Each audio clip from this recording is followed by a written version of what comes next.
সৃষ্টিকর্তার কি আজব খেলা। একটি চালের বস্তা যে উঠাতে পারবে সে কিনতে পারবে না, আর যে কিনতে পারবে সে উঠাতে পারবে না। মিষ্টি কথা নয়, লবণের মতো যারা তিক্ত কথা বলে তারাই আপনার প্রকৃত বন্ধু। ইতিহাস সাক্ষী আছে, লবণে আজ পর্যন্ত পোকা ধরেনি। জীবনে সফলতার সবচেয়ে ভালো উপায় হলো সেই উপদেশে কাজ করা যা আমরা অন্যদের দেই। বাধা তো কেবল জীবিত লোকদের জন্য আসে, কারণ মৃত লোকদের তো সবাই রাস্তা ছেড়ে দেয়। চিন্তা ততটুকুই করুন যাতে কাজ শেষ হয়ে যায়, আবার এতটাও করবেন না যাতে জীবনটাই শেষ হয়ে যায়। কারো মনে আঘাত দেওয়ার পর আপনার মনেও আঘাত পাওয়ার জন্য প্রস্তুত থাকুন, কারণ আপনি যেমন করবেন ঠিক তেমনই আপনি ফল ভোগ করবেন। সবসময় নিজের মধ্যে ভালো কিছু খুঁজুন, কারণ আপনার খারাপ বের করার জন্য আপনার আশেপাশের লোকজনই যথেষ্ট। চলতে যদি হয় তাহলে সামনের দিকে চলুন, কারণ পিছনে টানার জন্য তো হাজারো লোক আছে। খারাপ মানুষের সাথে সম্পর্ক রাখার থেকে ভালো হচ্ছে একা থাকা, এটা আপনাকে মানসিক শান্তি দেবে।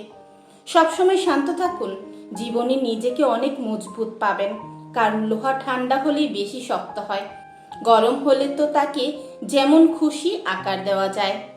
জীবনের কাছে হেরে যাওয়া মানুষটি অনেক সুন্দর কথা বলেছে, ছোটবেলা কত সুন্দর ছিল, তখন খেলনাই ছিল জীবন, আর জীবনটাই খেলনা হয়ে গেছে আজ।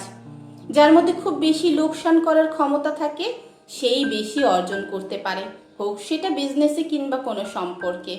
এটা নয় যে আজ দুঃখ বেড়ে গেছে, কেবল সহ্য করার ক্ষমতা কমে গেছে।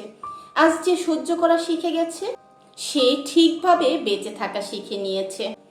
কেউ একজন ঠিকই বলেছিল, কোনো বয়সে রোজগার করব আর পড়াশোনা করব, এটা আপনি নিজে নন, পরিস্থিতি ঠিক করে দেবে। কান্না করে কাউকে আটকে রাখা যায় না, আবার হারানোর পর কাউকে ভোলাও যায় না। সময় তো সবাই পায় জীবনকে বদলানোর জন্য, কিন্তু একদিন জীবন পাওয়া যাবে না সময়কে বদলানোর জন্য।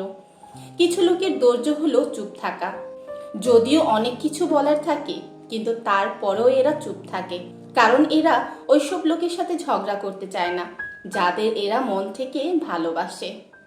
চুপ থাকা একটি সুন্দর অভ্যেস। যখন আপনি খারাপ লোকদের সঙ্গে থাকেন, চুপ থাকা অনেক কিছু বলে দেয়, আপনার দুঃখ, রাগ, জেদ ও ধন্যবাদ। সম্পর্ক দেখানো যায় না, পালন করা যায়, সে দূরে থাকুক বা কাছে। অনেক সম্পর্ক নষ্ট হওয়ার কারণ হচ্ছে একজন সঠিকভাবে বলতে পারে না আর অপরজন সঠিকভাবে বুঝতে পারে না।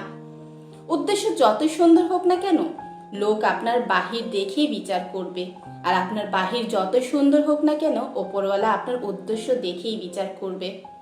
পৃথিবী কেবল তাকেই জিজ্ঞেস করে যে আগে থেকেই ভালো আছে, না হলে যে কষ্টে আছে তার মোবাইল নাম্বারটাও হারিয়ে যায়।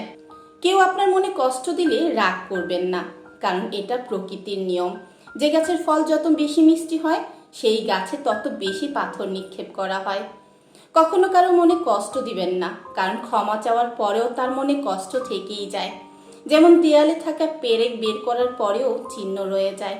দুইটি চেহারা মানুষ কখনোই ভোলে না, একটি হচ্ছে যে আপনার খারাপ সময়ে আপনার সাথে ছিল, আরেকটি হচ্ছে যে আপনার খারাপ সময়ে আপনাকে ছেড়ে চলে গিয়েছিল। আপন সে নয় যে কান্নার পরে আপনার কাছে আসে, আপন তো সে যে আপনাকে কান্না করতে দেয় না। চেষ্টা করুন যে কারণে আপনি কষ্ট পেয়েছেন সে কারণে যেন অন্য কেউ আপনার থেকে কষ্ট না পায়, সেটা সম্পর্ক হোক কিংবা শান্তি। আপনি যখন আপনার জীবনের খারাপ সময় পার করবেন তখন আপনার জীবনে ভালো একটা ঘটনা ঘটে। আপনি শেষ পর্যন্ত সেই সব মানুষগুলোকে চিনতে পারেন যারা আপনাকে বলতো যে সে আপনাকে অসম্ভব ভালোবাসে। জীবন যখন আমাদের কিছু দেয় তখন হিসেব করে না, আবার যখন ফিরিয়ে নেয় তখন দয়া করে না। কাউকে কষ্ট দিয়ে তুমি নিজের খুশির জন্য আল্লাহর কাছে দোয়া চেও না, কিন্তু তুমি যদি কাউকে খুশি দাও তাহলে নিজের কষ্টের কথা চিন্তা করো না।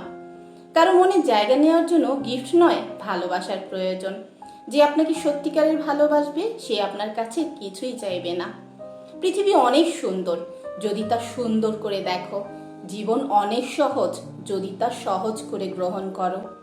ছোটবেলায় ভাবতাম কবে বড় হব, আর এখন বড় হয়ে ভাবছি অসমাপ্ত স্বপ্নগুলোর চেয়ে ছোটবেলায় ভাঙা খেলনাগুলো অনেক ভালো ছিল।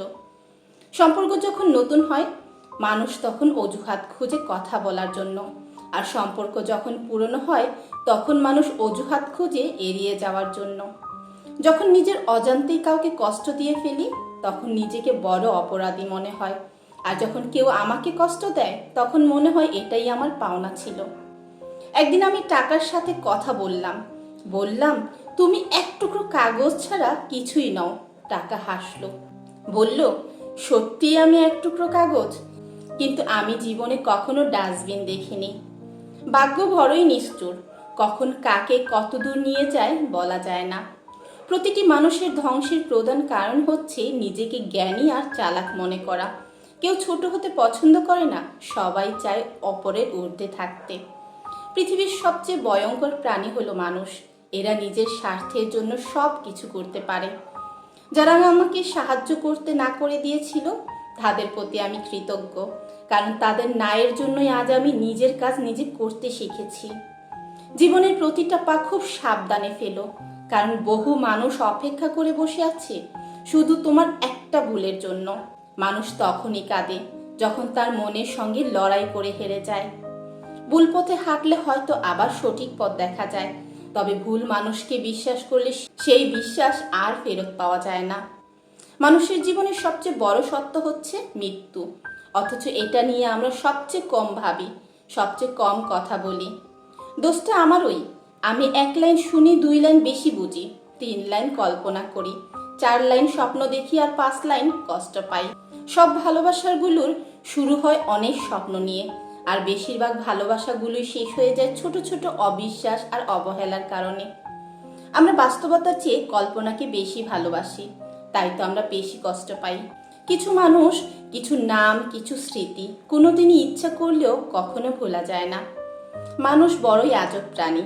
একটু ভালোবাসা পাওয়ার জন্য দিন রাত কাঁদে, আবার কেউ এক বুক ভালোবাসা পেয়েও অবহেলা করে। স্বার্থপর মানুষগুলো খুব ভালো করেই জানে কখন মানুষকে ব্যবহার করতে হয় আর কখন অবহেলা। ভালোবাসা যা দেয় তার চেয়ে বেশি কেড়ে নেয়। যারা আমাকে কষ্ট দিয়েছে তাদের কাছে আমি চিরকৃতজ্ঞ, কারণ তারাই আমাকে বাস্তব চিনিয়েছে। ভুল মানুষ একবার করে, আর সেই ভুলের মাসুল কিছু মানুষকে সারা জীবন পেতে হয়। এমন প্রতিশ্রুতি দেওয়া উচিত নয় যা আপনি পালন করতে পারবেন না। যে একবার দূরে চলে যায় সে আর ফিরে আসে না, যদিও বা ফিরে আসে তবে সেই আগের মতো আর থাকে না। কাউকে না পেলে জীবন কখনো শেষ হয়ে যায় না, কিন্তু কাউকে পেয়ে তাকে আবার হারালে জীবনে আর কিছুই বাকি থাকে না।